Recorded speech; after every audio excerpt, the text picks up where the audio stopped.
കേരളക്കരയെ അക്ഷരാർത്ഥത്തിൽ ഇളക്കിമറിച്ച സംഭവം. Medical trust ഹോസ്പിറ്റലിൽ നിന്നും എറണാകുളം സെൻട്രൽ പോലീസ് സ്റ്റേഷനിലേക്ക് ഒരു ഫോൺ കോൾ എത്തി. ഫോൺ കോളിൽ പറഞ്ഞ ഞെട്ടിക്കുന്ന വിവരങ്ങളുടെ അടിസ്ഥാനത്തിൽ SIS സംഘവും മെഡിക്കൽ ട്രസ്റ്റ് ഹോസ്പിറ്റലിലേക്ക് പാഞ്ഞു. ഏതാനും നിമിഷങ്ങൾക്ക് മുൻപായിരുന്നു അഡ്വക്കേറ്റ് എബ്രഹാമിനെ മെഡിക്കൽ ട്രസ്റ്റ് ഹോസ്പിറ്റലിലേക്ക് കൊണ്ടുവന്നത്. വന്നപ്പോൾ തന്നെ അദ്ദേഹത്തിന് ജീവനില്ല എന്നുള്ള കാര്യം ഡ്യൂട്ടി ഡോക്ടർമാർക്ക് മനസ്സിലായിരുന്നു. അദ്ദേഹത്തിന്റെ ശരീരത്തിലുണ്ടായിരുന്ന കരിവാളിപ്പും കഴുത്തിലെ കറുത്ത പാടുകളുമായിരുന്നു ഡോക്ടർമാരിൽ സംശയമുണ്ടാക്കിയത്. അതുകൊണ്ട് തന്നെ മൃതദേഹം പോസ്റ്റ്മോർട്ടം ചെയ്യണമെന്ന് ഡ്യൂട്ടി ഡോക്ടർമാർ നിർബന്ധം പിടിച്ചു. CIയുടെ നിർദ്ദേശപ്രകാരം ഉടൻ തന്നെ എബ്രഹാമിന്റെ മൃതദേഹം പോസ്റ്റ്മോർട്ടം നടപടികൾക്കായി മെഡിക്കൽ കോളേജിലേക്ക് ഷിഫ്റ്റ് ചെയ്തു. ഈ സമയത്ത് ഡ്യൂട്ടിയിലുണ്ടായിരുന്ന SI എബ്രഹാമിന്റെ ഭാര്യ ചിന്നമ്മയെ ചോദ്യം ചെയ്തു. അഡ്വക്കേറ്റ് എബ്രഹാമിന്റെ വീടിനോട് ചേർന്ന് തന്നെയായിരുന്നു അദ്ദേഹത്തിന്റെ വക്കീൽ ഓഫീസും സ്ഥിതി ചെയ്തിരുന്നത്. രാത്രി വൈകിയിട്ടും വീട്ടിനുള്ളിലേക്ക് എബ്രഹാം വരാത്ത സാഹചര്യത്തിൽ ഭാര്യ ചിന്നമ്മ അദ്ദേഹത്തിന്റെ ഓഫീസ് മുറിയിലേക്ക് എത്തി. ഈ സമയത്ത് ബോധമറ്റ് കിടക്കുന്ന എബ്രഹാമിനെയാണ് അവർ കണ്ടത്. ഉടൻ തന്നെ സമീപത്ത് മറ്റൊരു വക്കീൽ ഓഫീസ് കൂടി നടത്തുന്ന അവരുടെ ഒരു പരിചയക്കാരനെ കൂടി അങ്ങോട്ടേക്ക് വിളിച്ചു. ഇരുവരും ചേർന്ന് മെഡിക്കൽ ട്രസ്റ്റ് ഹോസ്പിറ്റലിലേക്ക് എബ്രഹാമിനെ എത്തിക്കുകയായിരുന്നു. ഭാര്യയിൽ നിന്ന് വിവരങ്ങളെല്ലാം ചോദിച്ചറിഞ്ഞ പോലീസ് സംഘം തൊട്ടടുത്ത ദിവസം തന്നെ എബ്രഹാമിന്റെ വീട്ടിലെത്തി ഒരു പരിശോധന ആരംഭിച്ചു. 3 നില കെട്ടിടമാണ് എബ്രഹാമിന്റേത്. അതിൽ 3ാമത്തെ നിലയിലാണ് എബ്രഹാമും ഭാര്യയും താമസിക്കുന്നത്. അതിന് തൊട്ട് താഴത്തെ നിലയിൽ എബ്രഹാം തന്റെ വക്കീൽ ഓഫീസ് നടത്തുകയാണ്. 78ാമത്തെ വയസ്സിലും ഹൈക്കോടതിയിൽ പ്രാക്ടീസ് ചെയ്യുന്ന വ്യക്തിയായിരുന്നു എബ്രഹാം. എബ്രഹാമിന്റെ മൃതദേഹം കണ്ടെത്തിയ അദ്ദേഹത്തിന്റെ ഓഫീസ് മുറി വിശദമായ ഒരു പരിശോധനയ്ക്ക് തന്നെ പോലീസ് സംഘം വിധേയമാക്കി. പോലീസിന്റെ നിർദ്ദേശപ്രകാരം കിട്ടാവുന്നത്ര തെളിവുകൾ ശേഖരിക്കുന്നതിന്റെ ഭാഗമായി ഫോറൻസിക് സംഘവും ഉടൻ തന്നെ സംഭവസ്ഥലത്തേക്ക് എത്തി. രക്തം പറ്റിപ്പിടിച്ച ഒരു കോട്ടൺ തുണിയായിരുന്നു ഫോറൻസിക് സംഘത്തിന് ആദ്യമായി ആ ഓഫീസ് മുറിയിൽ നിന്ന് ലഭിച്ചത്. ഈ സമയത്തായിരുന്നു ഫോറൻസിക് വിഭാഗം വിദഗ്ധന്റെ കണ്ണിൽ ഒരു കാഴ്ചപ്പെടുന്നത്. വക്കീൽ ഓഫീസിലെ മേശയുടെ അടിയിൽ അസ്വാഭാവികമായ നിലയിൽ ഒരു ഇരുമ്പ് വളയും ഇലക്ട്രിക് വയറും കിടക്കുന്നു. പ്രതിയിലേക്ക് വിരൽ ചൂണ്ടുന്ന വളരെ നിർണായകമായ ഒരു തെളിവായി തന്നെ ഫോറൻസിക് സംഘം അവ പ്രത്യേകം ഒരു കവറിലേക്ക് മാറ്റുകയും ആ മുറിക്കുള്ളിൽ നിന്ന് കിട്ടാവുന്നത്ര വിരലടയാളങ്ങൾ ശേഖരിക്കുകയും ചെയ്തു. തൊട്ടടുത്ത ദിവസം തന്നെ എബ്രഹാമിന്റെ പോസ്റ്റ്മോർട്ടം റിപ്പോർട്ടും പുറത്തു വന്നു. തീർത്തും അമ്പരപ്പിക്കുന്ന ഒരു റിപ്പോർട്ടായിരുന്നു അത്. അഡ്വക്കേറ്റ് എബ്രഹാം മരണപ്പെടുന്നതിന് മുൻപ് അദ്ദേഹത്തിന്റെ പുറത്ത് ഇലക്ട്രിക് ഷോക്ക് ഏറ്റിരിക്കുന്നു. എന്നാൽ ഷോക്ക് ഏറ്റല്ല അദ്ദേഹം മരണപ്പെട്ടിരിക്കുന്നത്. കഴുത്തിൽ ശക്തമായ ബലപ്രയോഗം നടന്നതിന്റെ പാടുകളുണ്ട്. ശ്വാസം മുട്ടിയാണ് അദ്ദേഹം മരണപ്പെട്ടിരിക്കുന്നത്. വളരെ പ്ലാൻ ചെയ്ത് നടത്തിയ ഒരു കൊലപാതകമാണിതെന്ന് പോലീസ് നിഗമനത്തിലെത്തി. ഹൈക്കോടതിയിലെ അറിയപ്പെടുന്ന വക്കീലിന്റെ മരണം കൊലപാതകമാണെന്ന് വ്യക്തമായതോടുകൂടി എത്രയും വേഗം പ്രതികളെ പിടിക്കണമെന്നും എന്താണ് പ്രതികളുടെ മോട്ടീവെന്നും കണ്ടെത്തണമെന്നാവശ്യപ്പെട്ടുകൊണ്ട് സർക്കാരിനും പോലീസിനും മേൽ ശക്തമായ പ്രഷർ ഉണ്ടായി. അന്വേഷണത്തിന്റെ ആദ്യഘട്ടമെന്നോണം എബ്രഹാമിന്റെ ഭാര്യയെയും മകനെയും കുറിച്ച് വിശദമായ ഒരു അന്വേഷണം തന്നെ പോലീസ് നടത്തി. ഇതോടൊപ്പം തന്നെ ബന്ധുക്കളെയും എബ്രഹാമിന്റെ കീഴിൽ ജോലി ചെയ്തിരുന്ന ജൂനിയർ വക്കീലന്മാരെയും മറ്റ് സ്റ്റാഫുകളെ കുറിച്ചുമൊക്കെ പോലീസ് വിശദമായ ഒരു അന്വേഷണം തന്നെ നടത്തി. എബ്രഹാമിന്റെ ഓഫീസുമായി ബന്ധപ്പെട്ടുള്ള സ്റ്റാഫുകളെയാണ് ആദ്യഘട്ടത്തിൽ ചോദ്യം ചെയ്തത്. അങ്ങനെ ചോദ്യം ചെയ്തു വന്നപ്പോഴാണ് ഒരു ലേഡി സ്റ്റാഫ് ഒരു കാര്യം പോലീസിന്റെ ശ്രദ്ധയിൽ കൊണ്ടുവരുന്നത്. സംഭവം നടന്ന ദിവസം വൈകുന്നേരം 6 മണിയോടുകൂടി ആ ലേഡി സ്റ്റാഫ് ഓഫീസിൽ നിന്ന് പുറത്തു പോകുന്ന സമയത്ത് വളരെ ആക്റ്റീവായി എബ്രഹാം സീറ്റിലിരുന്ന് വർക്ക് ചെയ്യുന്നുണ്ടായിരുന്നു എന്ന് അവർ മൊഴി നൽകി. ജോലി കഴിഞ്ഞ് ഏറ്റവും ഒടുവിലായി ഓഫീസ് മുറി വിട്ടുപോയത് ആ ലേഡിയായിരുന്നു. 7 മണി കഴിഞ്ഞിട്ടും എബ്രഹാം വീടിനുള്ളിലേക്ക് എത്താത്ത സാഹചര്യത്തിലായിരുന്നു ഭാര്യ ചിന്നമ്മ താഴേക്ക് അന്വേഷിച്ചിറങ്ങിയത്. ഇതിൽ നിന്നും കൊലപാതകം നടന്നത് 6 മണിക്കും 7 മണിക്കും ഇടയിലാണെന്ന് പോലീസ് നിഗമനത്തിലെത്തി. ജൂനിയർ വക്കീലന്മാരെയൊക്കെ ചോദ്യം ചെയ്തെങ്കിലും 6 മണിക്ക് ശേഷം ആ ഓഫീസിലേക്ക് എത്തിയ ആരും തന്നെ ഇല്ല എന്ന് പോലീസിന് വ്യക്തമായി. ഒരു രീതിയിലും പ്രതിയിലേക്ക് നയിക്കുന്ന സൂചനകളൊന്നും കിട്ടാതെ വന്ന സാഹചര്യത്തിൽ ഫോറൻസിക് സംഘം കളക്ട് ചെയ്ത തെളിവുകളുടെ കൂട്ടത്തിൽ നിന്നും ആ ഇരുമ്പ് വള സ്റ്റേഷൻ SI ജൂനിയർമാരെ കാണിച്ചു. എന്നാൽ അവർക്കാർക്കും തന്നെ ആ വള പരിചയമില്ല എന്നുള്ള മറുപടിയായിരുന്നു ലഭിച്ചത്. എബ്രഹാമിന്റെ ഭാര്യയ്ക്കും മകനും മറ്റ് ബന്ധുക്കൾക്കും സുഹൃത്തുക്കൾക്കും എന്തിന് എബ്രഹാമിനെ ജീവനോടെ അവസാനമായി കണ്ട ആ ലേഡി ക്ലർക്കിന് പോലും ആ വള തിരിച്ചറിയാനായില്ല. ഇരുമ്പ് വള ധരിച്ച ഏതോ ഒരു പുരുഷൻ എബ്രഹാമിന്റെ മുറിയിലേക്ക് കടന്നു വന്നിട്ടുണ്ട്. ആരെങ്കിലും ബലമായി പിടിച്ചെങ്കിൽ മാത്രമേ ആ വള ഊരിയെടുക്കാനാവൂ. മുറിയിലേക്ക് കടന്നു വന്ന പുരുഷൻ എന്തിനാവും എബ്രഹാമിന്റെ മുറിയിൽ വള ഊരിവെച്ചത് തുടങ്ങി നിരവധി ചോദ്യങ്ങളാണ് പോലീസിന് മുൻപിൽ ഉയർന്നത്. പോലീസ് അന്വേഷണം ആകെ വഴിമുട്ടി. ഓഫീസിൽ നിന്നും എന്തെങ്കിലും മോഷ്ടിക്കാൻ വന്ന വ്യക്തി മോഷണ ശ്രമത്തിനിടയിൽ എബ്രഹാമിനെ കൊലപ്പെടുത്തിയതാണോ എന്നറിയുന്നതിന്റെ ഭാഗമായി എബ്രഹാമിന്റെ ഭാര്യയോടും മകനോടും ഓഫീസ് മുറിയിൽ നിന്നും എന്തെങ്കിലും കളവ് പോയിട്ടുണ്ടോ എന്നുള്ള വിവരം പോലീസ് തിരക്കി. തിരച്ചിലിനൊടുവിൽ ഓഫീസ് മുറിയിൽ നിന്നും ഒന്നും കളവ് പോയിട്ടില്ല എന്ന് വ്യക്തമായി. അതുമാത്രവുമല്ല, എബ്രഹാമിന്റെ മൃതശരീരത്തിലുണ്ടായിരുന്ന ആഭരണങ്ങളൊന്നും തന്നെ മോഷണവും പോയിട്ടില്ല. എല്ലാവരോടും സഹകരണ മനോഭാവത്തോടുകൂടി ഇടപെടുന്ന അഡ്വക്കേറ്റിന് ശത്രുക്കളായി ആരും തന്നെ ഇല്ല എന്ന് പോലീസ് അന്വേഷണത്തിൽ വ്യക്തമായി. പോലീസ് സംഘം ആകെ വലഞ്ഞു. പേരിന് പോലും ശത്രുക്കളില്ലാത്ത അഡ്വക്കേറ്റിനെ ആര് എന്തിനു കൊല്ലണം? എബ്രഹാം വാദിച്ച് ശിക്ഷ വാങ്ങിക്കൊടുത്ത ഏതെങ്കിലും പ്രതികൾ പുറത്തിറങ്ങിയ ശേഷം അദ്ദേഹത്തെ വകവരുത്തിയതാകാമെന്ന് സംശയം തോന്നിയ ബാർ കൗൺസിൽ അക്കാര്യം പോലീസിന്റെ ശ്രദ്ധയിൽ കൊണ്ടുവന്നു. അദ്ദേഹം അവസാനമായി വാദിച്ച എല്ലാ കേസുകളെക്കുറിച്ച് വിശദമായ ഒരു അന്വേഷണം നടത്താൻ തന്നെ പോലീസ് സംഘം തീരുമാനിക്കുകയും അതനുസരിച്ച് ഒരു ലിസ്റ്റ് തന്നെ തയ്യാറാക്കുകയും ചെയ്തു. എന്നാൽ ആ അന്വേഷണത്തിലും പ്രതിയിലേക്ക് ചൂണ്ടുന്ന ഒന്നും തന്നെ കണ്ടെത്താൻ പോലീസിന് കഴിഞ്ഞില്ല. അങ്ങനെയിരിക്കെ ഒരു ദിവസം എബ്രഹാമിന്റെ മകൻ പോലീസ് സ്റ്റേഷനിലെത്തി SIയോട് ഒരു കാര്യം പറഞ്ഞു. എബ്രഹാമിന് 2 മൊബൈൽ ഫോണുകൾ ഉണ്ടായിരുന്നു. അതിൽ ഒരെണ്ണം മിസ്സിംഗ് ആണ്. അതെന്നാണ് കാണാതെ പോയതെന്നുള്ള വിവരം എന്നാൽ ഭാര്യയ്ക്കോ മകനോ അറിവുണ്ടായിരുന്നില്ല. മകൻ പറഞ്ഞ ആ കാര്യവും കേസ് ഫയലിൽ പോലീസ് സംഘം രേഖപ്പെടുത്തി.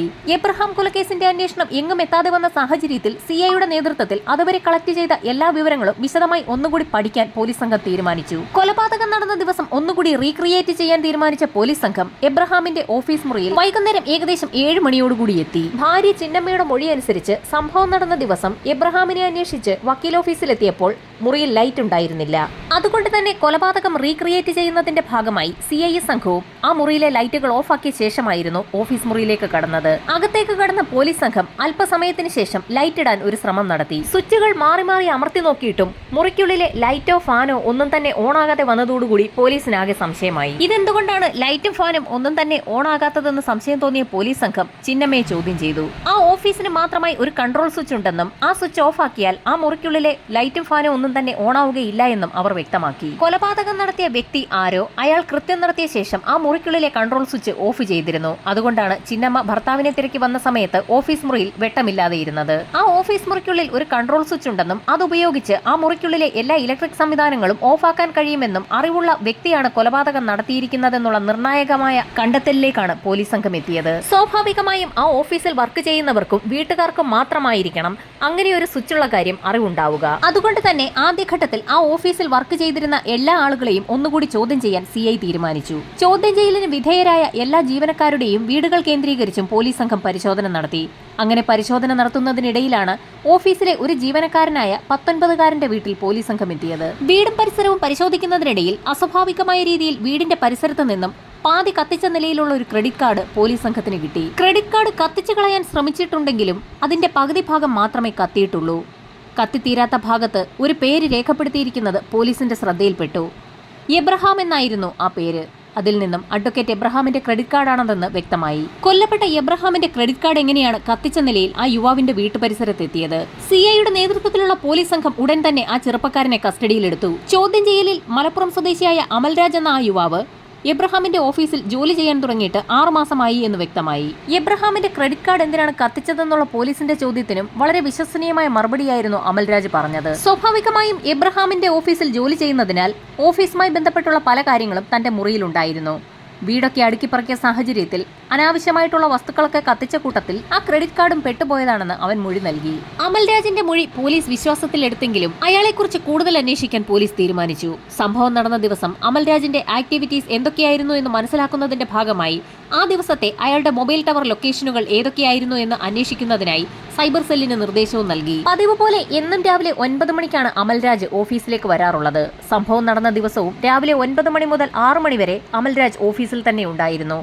എന്നാൽ 6 മണിക്ക് ശേഷവും അമൽരാജിന്റെ മൊബൈൽ ഫോൺ ലൊക്കേഷൻ എബ്രഹാമിന്റെ വക്കീൽ ഓഫീസിന് സമീപത്ത് തന്നെ ഉണ്ടായിരുന്നു എന്ന് സൈബർ സെല്ലിന്റെ അന്വേഷണത്തിൽ കണ്ടെത്തി. എന്നാൽ അമൽരാജ് പോലീസിന് നൽകിയ മൊഴി അനുസരിച്ച് സംഭവം നടന്ന ദിവസം വൈകുന്നേരം 6 മണിയോടുകൂടി ഓഫീസിൽ നിന്നും അയാൾ തന്റെ വൈപ്പിനിലുള്ള വീട്ടിലേക്ക് മടങ്ങിപ്പോയി എന്നായിരുന്നു പറഞ്ഞിരുന്നത്. ആദ്യം മുതലുള്ള പോലീസിന്റെ ചോദ്യം ചെയ്യലിൽ അമൽരാജ് 6 മണിയോടുകൂടി വൈപ്പിനിലെ അവന്റെ വീട്ടിലേക്ക് പോയി എന്നുള്ള മൊഴിയായിരുന്നു രേഖപ്പെടുത്തിയിട്ടുള്ളത്.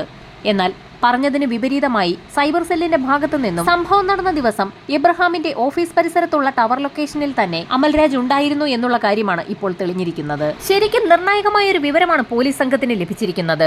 അമൽരാജിന്റെ കോൾ ഡേറ്റ റെക്കോർഡിംഗ്സ് എടുക്കുന്നതിനായി സിഐ സൈബർ സെല്ലിന് ഉടൻ തന്നെ നിർദ്ദേശം നൽകി. സൈബർ സെല്ലിന്റെ അന്വേഷണത്തിൽ 2 ആഴ്ച അടുപ്പിച്ച് അമൽരാജ് ഒരു നമ്പറിലേക്ക് നിരന്തരം വിളിച്ചിരിക്കുന്നതായി കണ്ടെത്തി.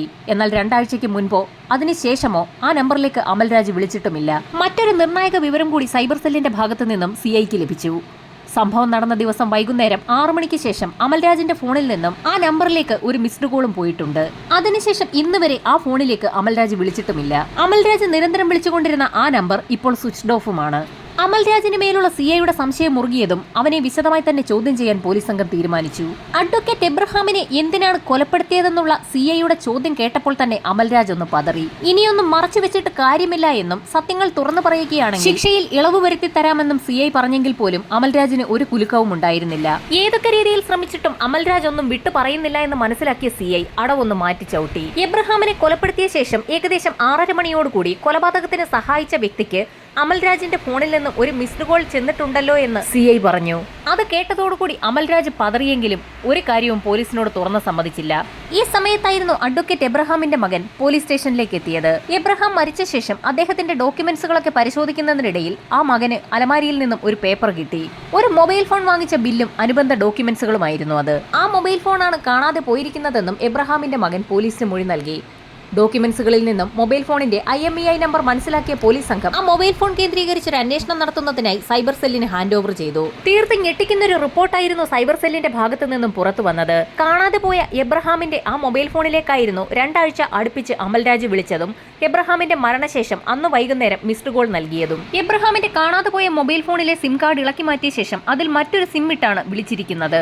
ആ കോളുകൾ അറ്റൻഡ് ചെയ്തിരുന്ന വ്യക്തിയാരോ അയാളാണ് കൊലപാതകത്തിന് അമൽരാജിനെ സഹായിച്ചിരിക്കുന്നതെന്ന് മനസ്സിലാക്കി പോലീസ് സംഘം അമൽരാജിനെ വീണ്ടും കർക്കശമായി തന്നെ ചോദ്യം ചെയ്യാൻ തീരുമാനിച്ചു. താൻ പിടിക്കപ്പെട്ടു എന്ന് മനസ്സിലാക്കിയ അമൽരാജ് പല കഥകളും പറഞ്ഞു തുടങ്ങി. രാജേഷ് എന്ന വ്യക്തിയാണ് തന്നെ സഹായിച്ചതെന്ന് അമൽരാജ് പറഞ്ഞപ്പോൾ തന്നെ ഒപ്പം കൂടി നിന്ന പോലീസുകാർക്ക് ആളെ പിടികിട്ടി. ആ പ്രദേശത്ത് അല്പസ്വല്പം ഗുണ്ടാപ്പണിയുമായി കറങ്ങി നടക്കുന്ന വ്യക്തിയാണ് രാജേഷ്. രാജേഷിനെ കൂട്ടുപിടിച്ച് അമൽരാജ് എന്തുകൊണ്ടാണ് തനിക്ക് ജോലി നൽകിയ എബ്രഹാം എന്ന നല്ലവനായ അഡ്വക്കേറ്റിനെ കൊലപ്പെടുത്തിയെന്നുള്ള പോലീസിന്റെ ചോദ്യത്തിന് ഞെട്ടിക്കുന്ന മറുപടിയായിരുന്നു അമൽരാജ് നൽകിയത്. മലപ്പുറത്തെ ഒരു പാവപ്പെട്ട കുടുംബത്തിൽ ജനിച്ച അമൽരാജ് ജോലി അന്വേഷിച്ചായിരുന്നു എറണാകുളത്തെത്തിയത്. അങ്ങനെ എബ്രഹാമിന്റെ വക്കീൽ ഓഫീസിൽ കയറിപ്പറ്റിയ അമൽരാജ് വളരെ വേഗം തന്നെ അദ്ദേഹത്തിന്റെ വിശ്വസ്തനായി മാറി.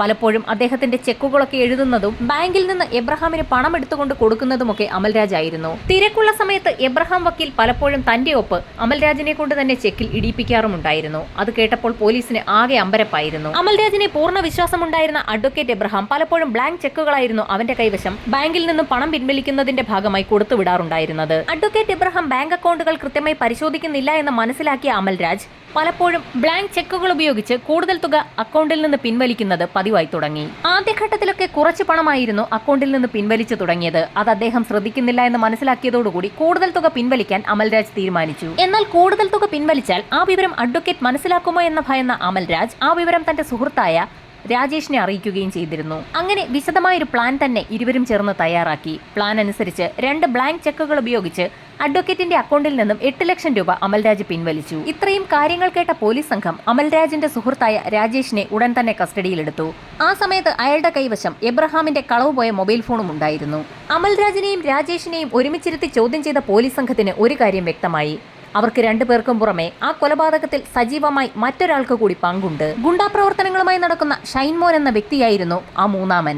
നിർധന കുടുംബത്തിൽ ജനിച്ച് ഒരു സാധാരണ കോളനിയിൽ ജീവിച്ചു വന്നിരുന്ന രാജേഷിനും അമൽരാജിനും പെട്ടെന്ന് പണക്കാരാവാൻ ഒരു മോഹം തോന്നി. ആ ആഗ്രഹം നടപ്പിലാക്കുന്നതിന് വേണ്ടിയായിരുന്നു രാജേഷിനൊപ്പം ഷൈൻമോനും കൂടെ കൂടിയത്. എല്ലാ പ്ലാനുകളും തയ്യാറാക്കിയത് രാജേഷും ഷൈൻമോനും കൂടെ ചേർന്നായിരുന്നു. അഡ്വക്കേറ്റിനെ കറണ്ടടുപ്പിച്ച് കൊലപ്പെടുത്താനായിരുന്നു ഇരുവരും ചേർന്ന് പ്ലാൻ ചെയ്തത്. പ്രായമുള്ളൊരു വ്യക്തി ഷോക്കേറ്റ് മരിച്ചാൽ ആരും തങ്ങളെ സംശയിക്കില്ല എന്ന് മനസ്സിലാക്കിയ സംഘം പ്ലാൻ പ്രാവർത്തികമാക്കാൻ തീരുമാനിച്ചു. വൈദ്യുതാഘാതം ഏൽപ്പിക്കുന്നതിനായി ഒരു വയറും അതിനു പറ്റിയ പിന്നുമൊക്കെ ആ സംഘം സംഘടിപ്പിച്ചു. ഈ പ്ലാനുകളൊക്കെ നടക്കുന്നതിനിടയിലായിരുന്നു അമൽരാജ് അഡ്വക്കേറ്റിന്റെ മൊബൈൽ ഫോൺ മോഷ്ടിച്ച് രാജേഷിന് നൽകിയത്. പിന്നീടുള്ള അവരുടെ സംസാരമൊക്കെ ആ മൊബൈൽ ഫോൺ വഴിയായിരുന്നു. ആ മൊബൈൽ ഫോൺ അഡ്വക്കേറ്റ് എബ്രഹാം അധികം ഉപയോഗിക്കാത്തതുകൊണ്ട് തന്നെ അത് കളവ് പോയാലും ആരും അന്വേഷിക്കുകയില്ല എന്ന് അമൽരാജ് കരുതി. എന്നാൽ ആ ഫോണിൽ നിന്ന് രാജേഷ് ഒരിക്കൽ പോലും ഷൈൻമോനെ വിളിച്ചിരുന്നില്ല. കൊലപാതകവുമായി ബന്ധപ്പെട്ട് അമൽരാജിനും രാജേഷിനും മാത്രമായി സംസാരിക്കുന്നതിന് വേണ്ടിയായിരുന്നു ആ മൊബൈൽ ഫോൺ ഉപയോഗിച്ചത്. മൂന്നാം പ്രതിയായ ഷൈൻമോന് വേണ്ടി പോലീസ് കാര്യമായ തിരച്ചിൽ നടത്തിയെങ്കിലും അയാൾ ഒളിവിലാണെന്നുള്ള വിവരമാണ് പോലീസിന് ലഭിച്ചത്. ഈ സമയം കൊണ്ട് അമൽരാജിനെയും രാജേഷിനെയും വിശദമായി തന്നെ പോലീസ് സംഘം ചോദ്യം ചെയ്തു. കിട്ടാവുന്നത്ര തെളിവുകളും ശേഖരിച്ചു. തെളിവെടുപ്പിന്റെ ഭാഗമായി അമൽരാജിനെ വീണ്ടും അയാളുടെ വീട്ടിലെത്തിച്ച് പോലീസ് സംഘം തിരച്ചിൽ നടത്തി. വീടിന് പുറത്തു നടത്തിയ തിരച്ചിലിൽ നിന്നും രക്തക്കറകൾ ഉണങ്ങിപ്പിടിച്ച രീതിയിലുള്ള ഒരു ടവൽ പോലീസിന് ലഭിച്ചു. നേരത്തെ തന്നെ എബ്രഹാമിന്റെ വക്കീൽ ഓഫീസിൽ നിന്ന് അദ്ദേഹത്തിന്റെ ഒരു ടവൽ കാണാതായിട്ടുണ്ടെന്നുള്ള വിവരം പോലീസിന് ലഭിച്ചിരുന്നു. അത് തന്നെയാണോ ഇതെന്ന് ഒത്തുനോക്കുന്നതിന്റെ ഭാഗമായി പോലീസ് സംഘം അത് തൊണ്ടിമുതലായി സ്വീകരിച്ചു.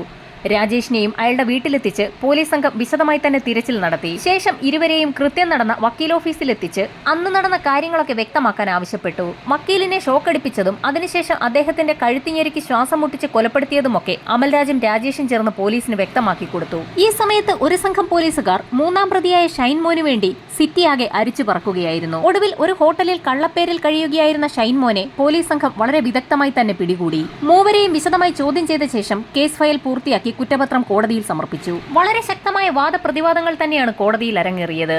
വളരെ വ്യക്തമായ കാര്യങ്ങളായിരുന്നു പ്രോസിക്യൂഷൻ കോടതിയിൽ നിരത്തിയത്. എബ്രഹാമിന്റെ മൊബൈൽ ഫോൺ അമൽരാജ് മോഷ്ടിച്ചതും അത് രാജേഷിന് കൈമാറിയതും അതിലേക്ക് നിരന്തരമായി അമൽരാജ് വിളിച്ചതുമൊക്കെ കോടതിയിൽ തെളിയിക്കപ്പെട്ടു. സംഭവം നടന്ന ദിവസം മൂവരും എബ്രഹാമിന്റെ വക്കീൽ ഓഫീസിന് സമീപമുള്ള ടവർ ലൊക്കേഷനിൽ ഉണ്ടായിരുന്നു എന്നും തെളിഞ്ഞു. കൃത്യം നടന്ന ദിവസം ആദ്യം ഓഫീസ് മുറിയിലേക്ക് എത്തിയത് അമൽരാജ് ആയിരുന്നു.